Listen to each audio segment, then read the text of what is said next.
Mr. Chairman, inflation is just an imbalance of supply and demand. Can we agree on that? Yes, generally. And to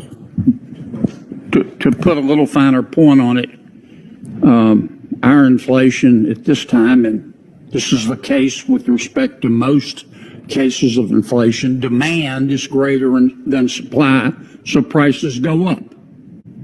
In some parts of the economy, yes. Right. Now, you're trying to lower, so we've got a situation where demand's up here, supply's down here.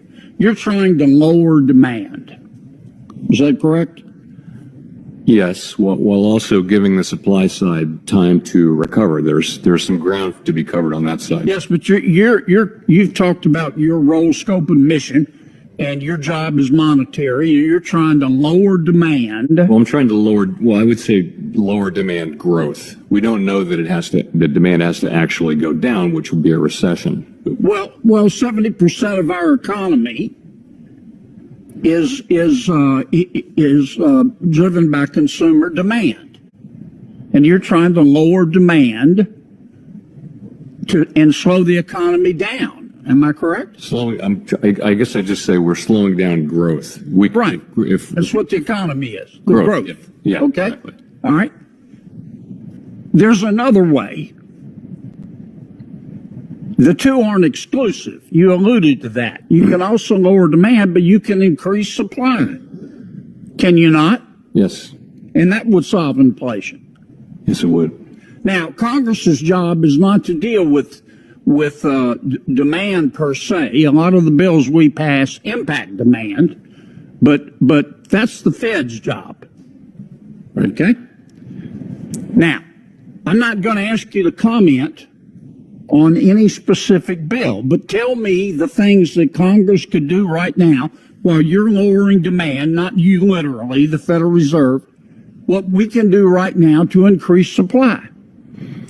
I think the things you can do are important over the medium and longer term, but probably not so much in the short term. But it's things that like investing in people so that they can remain in the labor market longer, things like that, and infrastructure, things that will increase the productive capacity. Well, how about in the long run, as Keynes said, we're all dead. I'm interested right now in the short run.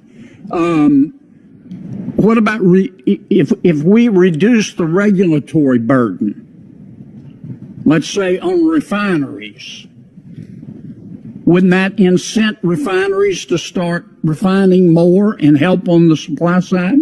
I would say anything that could increase capacity on that front could have. Yeah, but would that help? I'm not trying to get you to endorse legislation. Look, Mr. Chairman, we got a hell of a mess here. Okay, inflation is hitting my people so hard they're coughing up bones. I don't care what the inflation is in other parts of the country, of the world. I'm sorry they're having inflation in other parts of the world, but them in misery doesn't make my people feel better. They're still miserable. Inflation is hitting people so hard they're coughing up bones. It's the highest in 40 years. Our national debt is greater than our national output. Crime's up. The border's open. Respect for institutions is way down, and 70% of the American people think we're headed in the wrong direction. Now, we got a hell of a mess. And right now, you're the most powerful man in the United States, maybe in the world.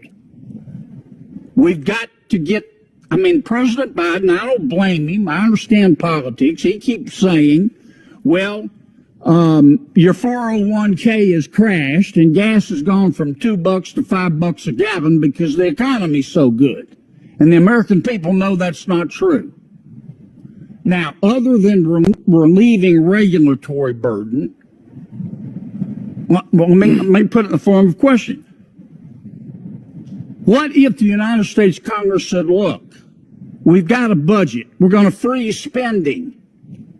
We're going to stop injecting more money into the economy. We're going to freeze spending until Powell can get control on the demand side. Would that help? You know, I feel like giving you advice on what to do when I'm asking we're for not it. getting I our welcome own, it. we're not getting our own job done. I feel like maybe a better thing to do would be for us to get our house in order and do the job you assigned us. Well, let me put it another way. Let's suppose, forget about Congress. Let's suppose that every governor in every state and every legislature in every state got together tomorrow and said, I know it's not likely to happen, and said, we are going to freeze our budgets. We're not going to spend a penny more than's already budgeted. Would that help? Would it help? Sir? Would it help with? Would it help reduce inflation? It would depend on. It might, but I mean, it would take. Again, I'm giving you. I'm scoring fiscal policy. Well, I understand really you're being reluctant to do careful, it. but Mr. Chairman, the United States Congress, in addition to its regular budget, has spent $7 trillion. I'm not saying all of it was unnecessary.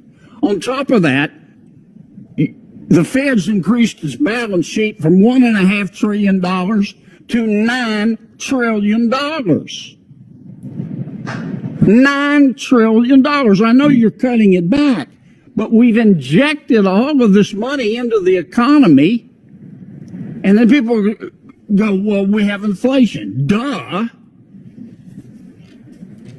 Give me some help here. Tell me what we can do. I'm really focused on what we can do, which is shrink our balance sheet and raise interest rates and get supply and demand back into alignment and get inflation back down to 2%. Thank you, Senator Kennedy.